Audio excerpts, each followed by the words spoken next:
Welcome back from the past. 1963, we're changing the clutch on this Rambler. And since I know that you folks from the future are going to have a hard time because a lot of people won't know how to think anymore because of their stupid phones, I thought I'd show you some advice on reinstalling the transmission. As you can see, this is the very long version. It wasn't made for this car.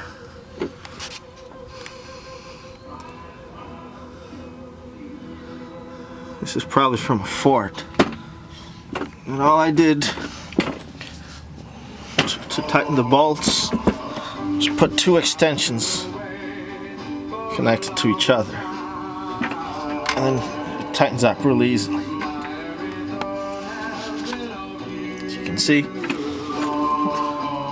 this is very heavy transmission, and the way I put it on is I put it on my belly parallel to the bell housing. It's hard to explain, but once again on my belly, and then I lift it up with both hands from the sides. If you try to put it in at a 90-degree angle, it's much more difficult. I put it on in a few seconds. It's only 4 bolts that connect to the bell housing, the transmission to the bell housing. So that's that.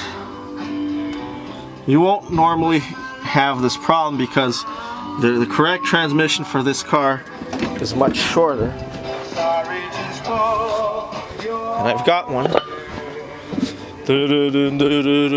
That's the original 3-speed.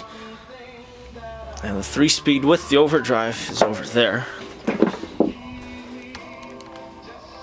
You can see it's not nearly as long as the one that's on the car right now, on the Rambler. It's a good idea to also leave the cross member, the transmission mount, loose as well.